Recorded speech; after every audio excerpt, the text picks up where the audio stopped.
Dan Baird, survival expert, is here to talk survival skills as the new film A Quiet Place, Day One, opens this weekend. Dan, thank you for joining me today. Hey, no worries. Happy to be here. Good deal. Hey, we've both seen the film, and survival is the name of the game as aliens invade New York City. We've got Sam and Eric, our two main characters, who have very different reactions to what's happening.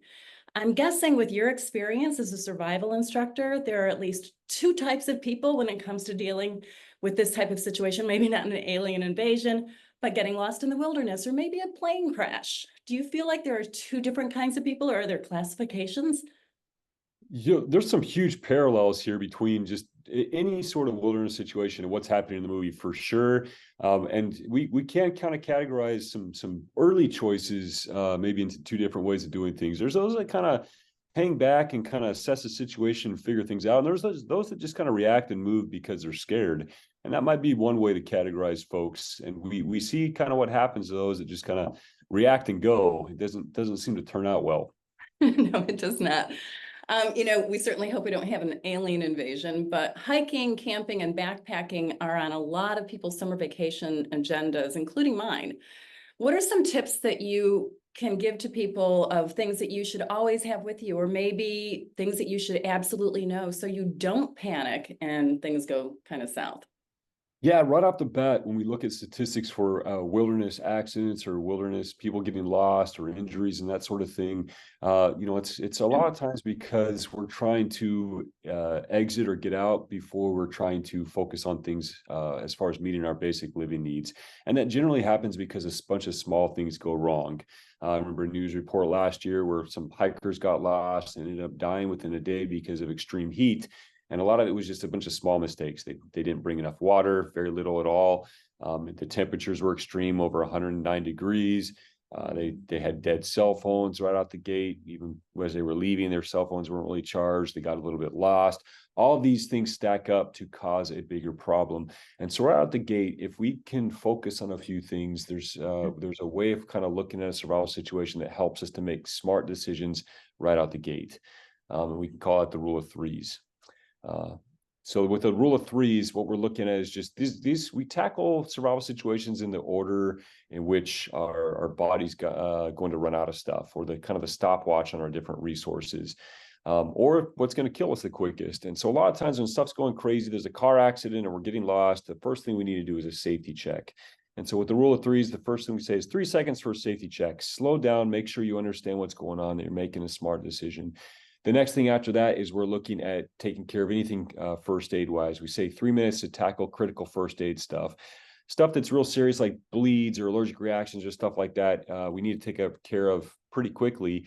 And so we're going to kind of tackle those if they're a problem. If they're not a problem, check it off the list. You looked at it and you're good. Move on to the next thing. Most people outdoors, the next biggest killer for people get lost or things like that is actually temperature regulation. We say if you're sweating or shivering, you got about 3 hours to start fixing that before someone's going to be incapacitated or dead if weather's a serious factor. So we want to look at temperature regulation next. The next thing we're looking at as far as things to tackle, as far as what's going to kill us fast or is statistically a problem a lot, would actually be sleep, which a lot of people don't factor in for survival situations. But being tired is the next biggest statistical killer. People fall asleep. We're driving outdoors, they get really exhausted and do things like walk off cliffs. So we want to tackle that. And even just small naps can make a difference. And so you want to make sure you're managing your rest. The next thing we look at managing after making sure we're resting is water. Generally, we have about 3 days we can go without water and still be a functional human being. If temperatures are extreme or stuff, that can drop, but it doesn't jump out of order. If we're going to need water sooner, we're also still having to manage things like rest, because that's probably exacerbating it, and things like temperature management, because we're probably sweating or doing things that cause us to lose temperature fast. At the end of the day, if you're going to die real fast from that, it becomes a first aid issue. So we're dealing with those. The timeline just gets compressed and everything. The last thing you need to pay attention to as far as physical needs, if you're wondering what to do, is food. You can go 30 days without eating and still be a functional human being. It seems crazy, but it really is the last thing that you need. And so if I'm lost, if I'm looking at what I need to do, if I look at my checklist in that order and take care of the things that are going to kill me first, fastest, I stand a better chance of lasting. Very good. So I better bring my Sawyer water filter, a blanket, and a first aid kit, right?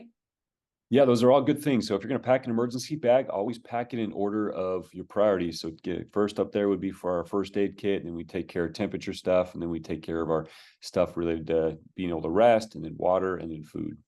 Very good. And real quickly, was there one moment in the film that you were like, no, don't do that? Yeah, I think for me, there's a scene where the government comes in and was telling people you need to head to the water, and even though everybody at this point had kind of been hiding and following their instincts, we just have everybody start piling out into the streets. And our main character was a little bit more cautious on handling the situation to start, and made some good calls, because things get pretty crazy pretty quick, and we can see what happens when you just do something without really processing it. Very good. Dan, tell people where they can go to find out more about what you do or sign up for a class, something that's on my bucket list, or even send your kids to a Wilder Skills camp. Yeah, so we have a whole bunch of different programs. Our main school is California Survival School. We do everything from single day classes throughout the state to big international expeditions if you want to fly in and join us from somewhere else. And we'd love to have you out. Fantastic. Dan Baird, thank you for joining me to talk about survival skills and A Quiet Place Day One, the ultimate survival film.